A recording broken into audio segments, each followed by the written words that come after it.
There's a lot of information you can learn about the foods you eat by just switching over to the back and reading the food label.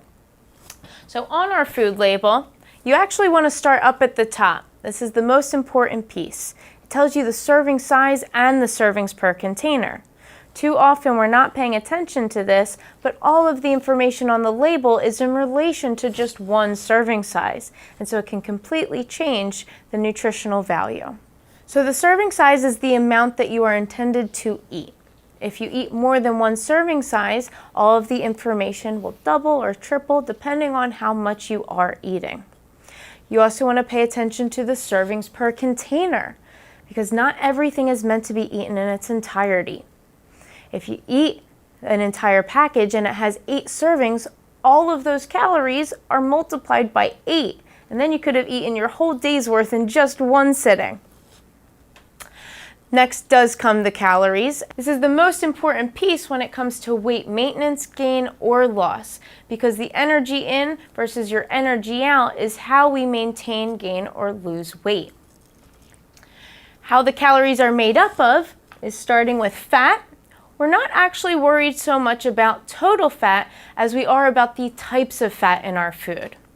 So the first on the list is saturated fat. Saturated fat is not good for our heart as it causes blockages in our arteries, raises our bad cholesterol, that LDL, and that creates the risk for stroke. So with your saturated fat, you actually want to use your daily value percentage that's over to the right to help you gauge how much you're eating. You want to try to aim for no more than 10% of your calories throughout the day. The next is trans fat.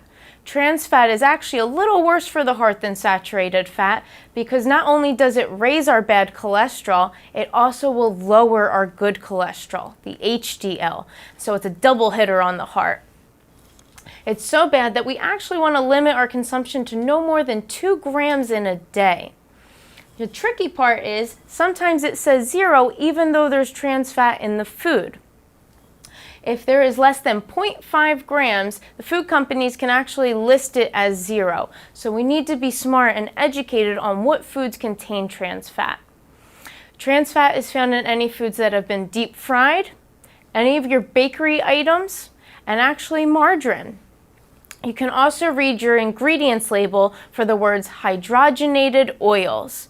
That will be your key to know that even if it says 0, there is definitely some source of trans fat in the food.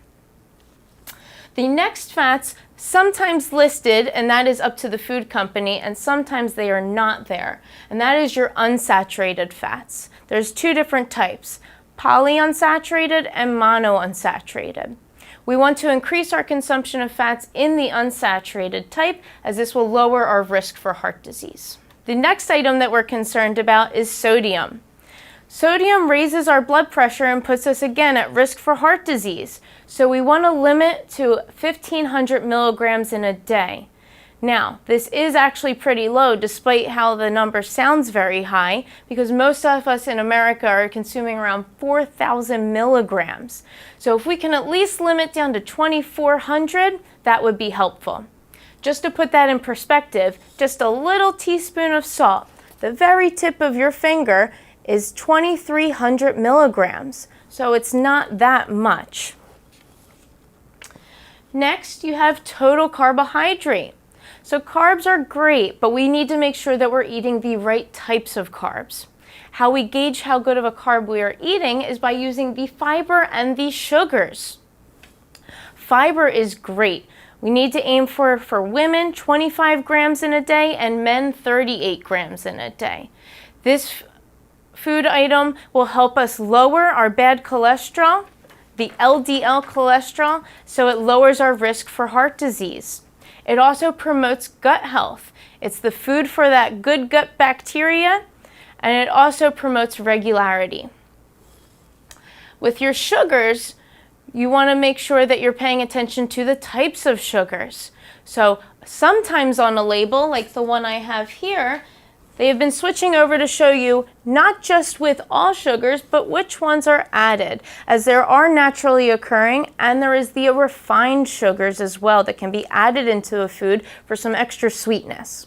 These added refined sugars are the ones that are putting us at a higher risk for diabetes because it's spiking our blood sugar and causing insulin resistance. So we want to try to limit our consumption of these added sugars to no more than 10% of our day. And lastly, we have protein. Protein is very important for many reasons, including skin and hair health, and it's also going to be the basis of how we create all of our DNA. So we want to take in a healthy dose, but everything is always better in moderation.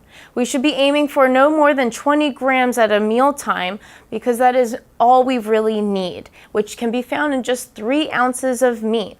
But there are plenty of non-meat sources for protein, including beans, whole grains, and even your vegetables.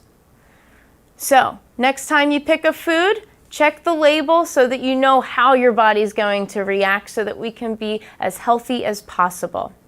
If you have any other questions or you'd like to meet with me, you can always schedule as I hold classes and even one-to-one sessions. You can visit the Crozer Keystone website to schedule.